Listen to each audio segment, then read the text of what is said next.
Hello, my friend. Welcome back to English Mumble. This is your quiet space to learn real English slowly, clearly, and with feeling.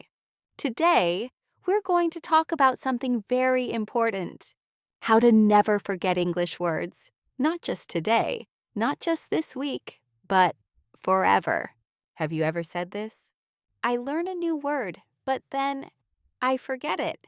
That's okay. You're not alone, and you're not doing anything wrong. In this episode, I'll show you why your brain forgets words and how to make words stay. You'll learn with real sentences, real examples, and soft emotional practice. So take a deep breath, get comfortable, and let's begin this journey together. Let me ask you something. Have you ever learned a word? You understood it. You even wrote it down. But the next day, it disappeared. You tried to remember it, but your mind went blank. And maybe you felt frustrated. You thought, why do I always forget? Is something wrong with me? But my friend, you are not lazy, and you are not bad at English. The truth is simple. If you forget a word, it's because your brain didn't feel it was important. It didn't make a connection. It didn't hold on to it. Your brain works like this. If something is useful, if something has meaning, it keeps it. But if the word is random, seen only once, not used again, your brain says, forget it. We don't need this. So what's the solution? In the next part, I'll tell you how to make a word feel real, how to make it feel like a friend. Let's imagine something together. You meet a new person. You hear their name once. You smile. You say hello. But the next day, you forget their name. Why? Because you only saw them one time. You didn't talk to them. You didn't get to know them. You didn't build a connection. Now think about a close friend. You see them often. You laugh with them. You remember their name, right? Words are just like people. A word you see one time, it's a stranger. Your brain forgets it. But a word you see again and again, a word you say out loud, a word you use in your own life, that word becomes a friend, and your brain says, yes, I know this word. Let's keep it. So from now on, don't treat new words like strangers. Treat them like people. Talk to them. Use them. Spend time with them. And soon, they'll stay with you. Now listen carefully, because this part is very important. Many people learn English like this. They open a book. They see a new word. They write it on a list. They say it 5 times. Delay, delay, delay. But later, they forget. Why? Because that word was alone. No sentence, no story, no emotion. Just one word, floating in space. And your brain? It doesn't like that. It doesn't remember lonely words. So what can you do? You must give the word a home. Put it in a sentence. Make it part of your day. Ask yourself, would I say this sentence in my real life? Does it feel natural to me?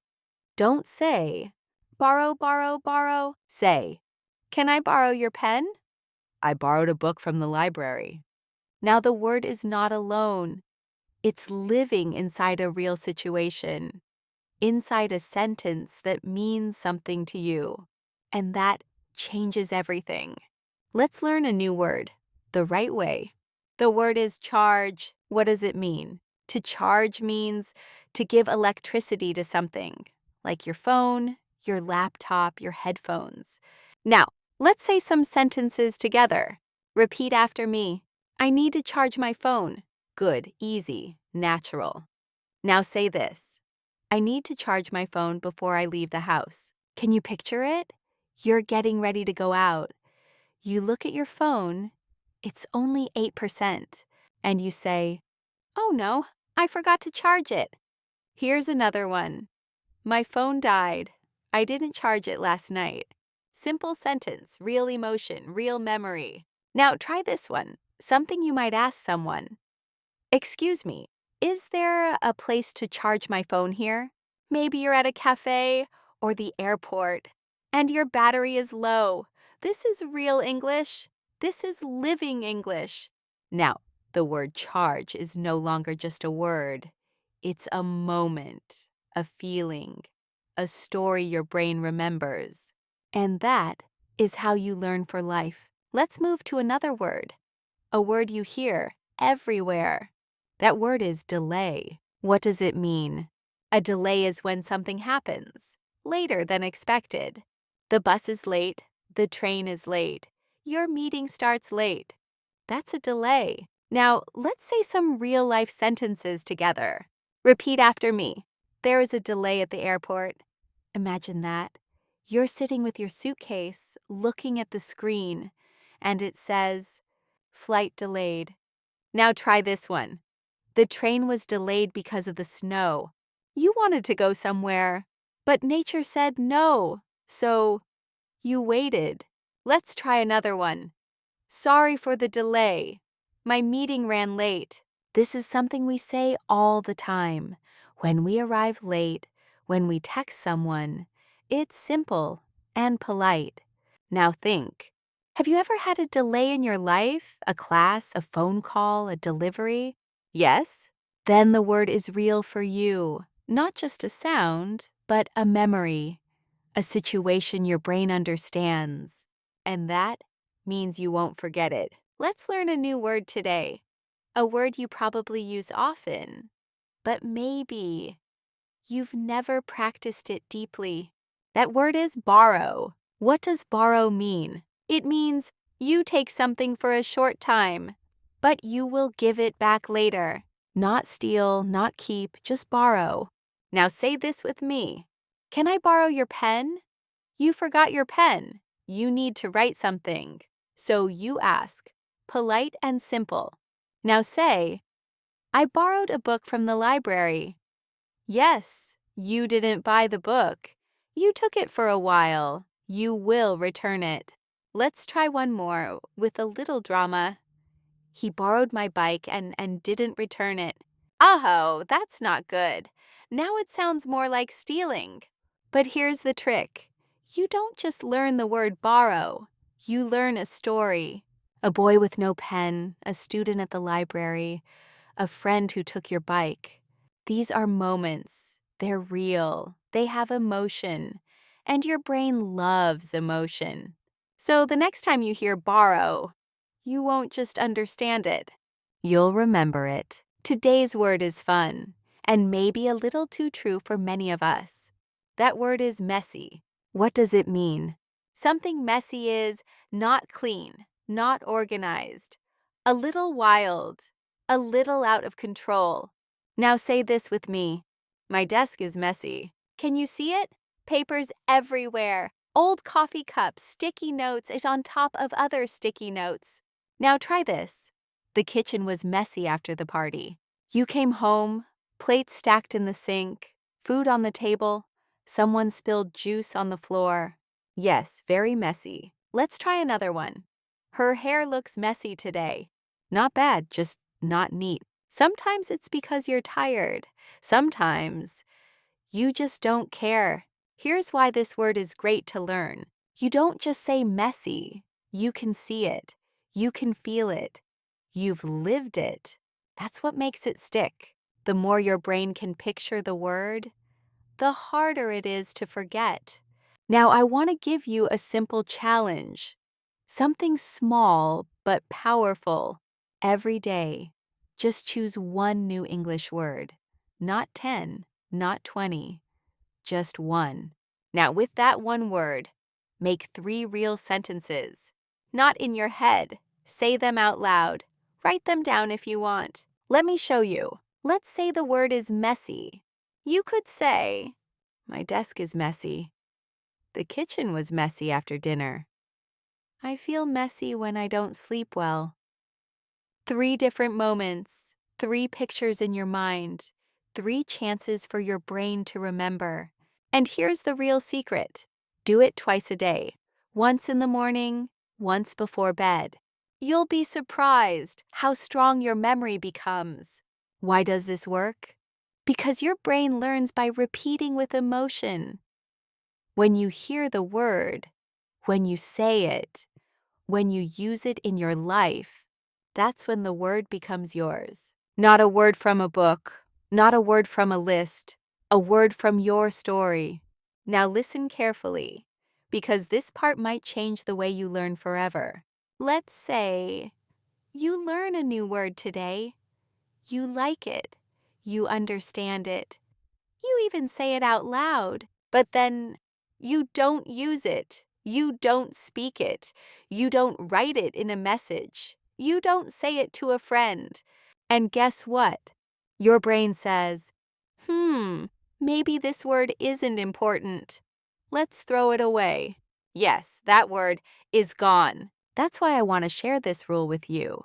Use it or lose it. Use a new word within 24 hours. That's the key. Say it in a sentence. Write it in your notebook. Send a message using it. Speak it into your phone. Make your brain see it, hear it, and feel it. The faster you use it, the longer you keep it. So from now on, don't just learn a word, live with it. Let's go deeper now. Let's talk about your heart, your story, your feelings. Because the truth is this, the more personal a word feels, the longer it stays. You can read the word nervous in a dictionary, but if it's only a definition, you'll forget it. But if you remember the day you felt nervous, before an exam, before a job interview, before speaking English in front of someone, now that word is alive. Let's try it. I felt nervous before my job interview. He was nervous before his big speech. I get nervous when I speak in English. When you say those words, close your eyes. See the moment, hear the sounds, feel your heartbeat. That's what your brain remembers, not the word, but the emotion inside the word. So here's your new question when learning any word. What does this word mean to me? When have I felt this before? When you find your answer, you'll never forget the word again. Now let's go deeper. Let's take a real word and connect it to something you've truly felt. The word is nervous. What does it mean? To feel worried or afraid, usually before something important. Your stomach feels tight, your hands are cold, your heart beats faster. That is nervous. Let's say some real sentences together. I felt nervous before my job interview. He was nervous before his big exam. I get nervous when I speak English. Now stop and think. When was the last time you felt nervous? Before a test? Before talking to someone in English? Before going somewhere new? Close your eyes, go back to that moment, feel it. That's the secret, because now you're not just learning the word, you're living it. And when your body remembers a feeling, your mind remembers the word. So next time you hear nervous, you won't think dictionary. You'll think, that was me. That's my story. And that is unforgettable. Let's talk about a word that's quiet but powerful. The word is lonely. What does it mean? It means you feel sad because you are alone. Not just being alone, but feeling like no one is there. Now say this with me. She felt lonely in the new city. She moved. Everything was new. No friends, no family. Now try. I sometimes feel lonely when no one is around. A quiet room, an empty house, you and silence. Let's try one more. He moved away and felt very lonely. This is more than vocabulary. This is a feeling we all understand. Now, close your eyes for a moment. Ask yourself, when was the last time I felt lonely? Was it after a move, a breakup, or maybe just a quiet weekend? That memory gives life to the word. And when a word is full of emotion, it sticks. It doesn't stay in a book. It lives in your story. So now, when you hear lonely, it's no longer just a word. It's your memory, your moment, and that means you'll never forget it. Let me show you another secret, a simple way to remember words forever. It's not grammar, it's not a dictionary, it's something inside your mind. It's called visualization. That means making a picture in your head. Our brains love images. We remember photos. We remember faces. We remember scenes. But words? Plain black letters? Our brain forgets them easily. So here's the trick. When you learn a word, see it, feel it, imagine it. Let me give you an example. Think of the word kitchen. If I just say the word, you forget it in 5 seconds. But if I say the kitchen was messy after the party, now what happens? You can see the sink full of dishes, the food on the table, the empty cups. Someone dropped a spoon. Now your brain remembers because it's not just a word anymore. It's a movie in your head. And here's the best part. You don't need to be an artist. You don't need to draw. Just close your eyes and let your mind create the scene. The more you feel it, the more it stays. Let's bring a word to life with a picture, a scene, a feeling. The word is climb. What does it mean? To climb is to go upward, step by step, using your hand, your feet, your strength. You can climb a hill. You can climb a ladder. You can climb a mountain. Now say this with me. I want to climb that mountain. Good. Now stop. Close your eyes. Can you see the mountain? It's tall. The sky is blue. You're wearing a backpack. Your shoes are strong. The wind is soft on your face. You start walking up, step by step, breathing deeply. You are climbing. Now say this. We climb to the top of the hill. Picture yourself at the top, looking down. You feel tired, but proud. Now try one more.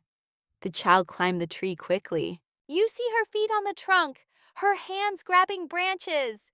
She laughs, she climbs. Now you're not just learning climb, you're experiencing it. Your brain doesn't just hear the word, it sees the movie. And that makes it unforgettable. Now you know how to imagine a word, but there's another way to remember it even more deeply. Use your body, yes, your hands, your face, your movement. Because when your body joins the learning, your brain becomes more active, more focused, more connected. Let's try it. Think about the word climb. What if you act it out? Raise your hands. Pretend you're pulling yourself up. Take a slow step forward, like you're climbing a rock or a tree. Now say, I climb the stairs. He climbed the wall. She is climbing the ladder. Feel it in your muscles. See it in your mind. Say it with your mouth. Now everything works together. And guess what? You can do this with any word. Open. Move your hands like opening a door. Fly. Stretch your arms like wings. Throw. Act like you're tossing a ball.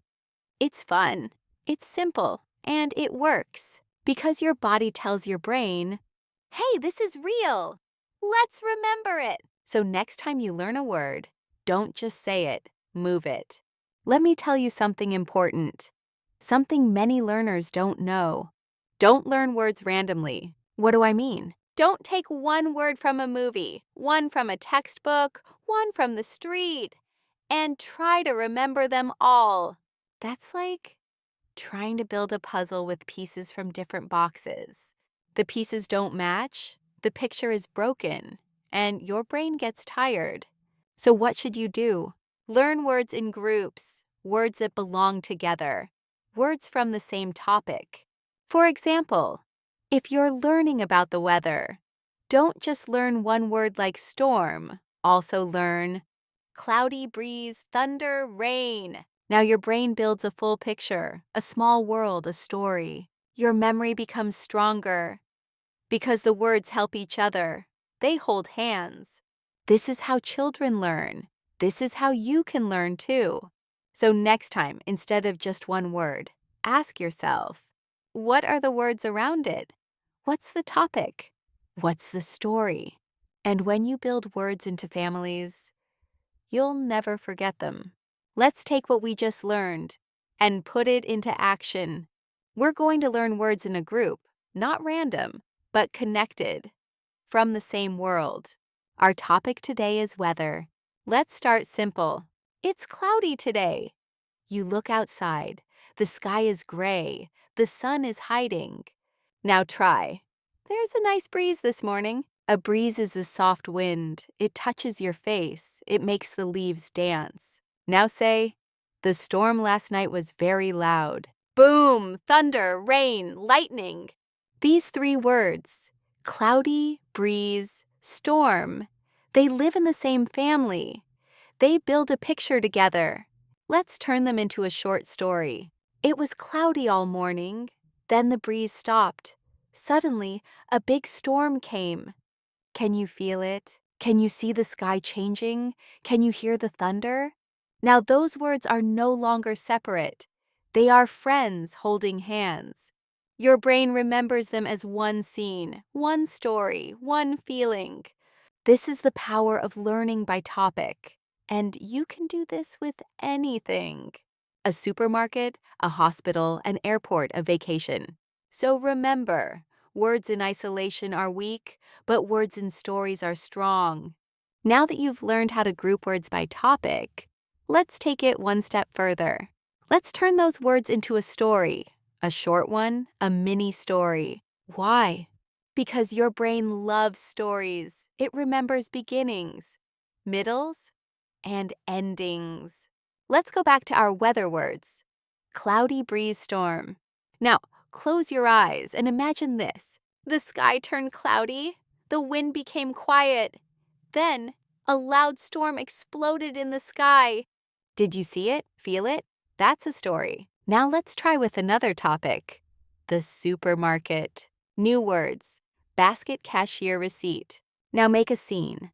I picked up a basket. I walked through the store. At the end, the cashier smiled and gave me a receipt. It's simple, but your brain now connects everything.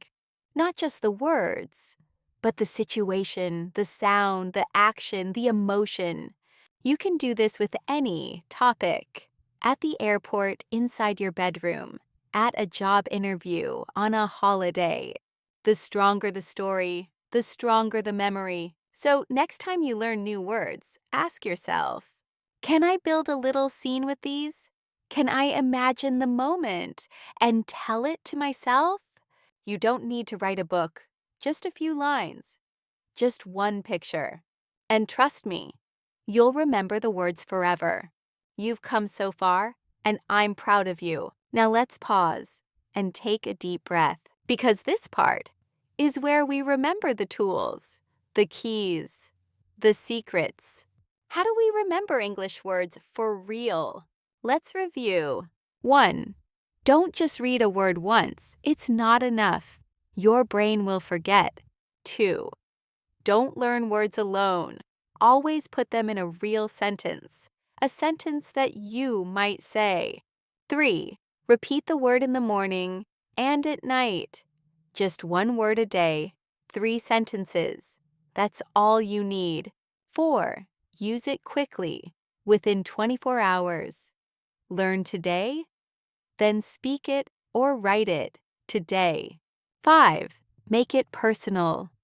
Think about your life, your feelings. Make the word part of your own story. 6. Use pictures in your mind. Imagine the scene. Let the word become a movie in your head. 7. Move your body. Act out the word. Use your hands. Make the meaning physical. 8. Don't learn random words. Learn by topic. Learn by theme. Let words support each other. 9. Build mini stories, even just 3 lines. A beginning, a middle, an ending. Stories make words come alive. These are your tools. You don't need to memorize long lists. You just need to use your mind, your voice, your feelings, your body. One word at a time, one step at a time. And that is how you become confident in English. You've made it to the end. But really, this is just the beginning. You now have everything you need to remember English words, to feel them, to keep them, to make them part of you. Maybe your English is not perfect yet. That's okay. It's not about being perfect. It's about being real, being brave, and moving forward slowly but surely. You are not too late. You are not too old. You are not behind. You are learning. You are growing. You are doing something amazing. Every sentence you say, every new word you try, is a small win. And all the small wins, they become something big. So please, don't give up, even when it feels slow, even when you forget sometimes. Because you are not alone. I'm here with you. And so many others are too, walking the same road, learning one word at a time. Keep listening, keep speaking, and most of all, keep believing in yourself. You've got this. I'm Tom, and this is English Mumble. I'll see you in the next episode. But for now, take a deep breath, smile, and say to yourself, I can do this. Bye for now, my friend, and thank you for learning with me.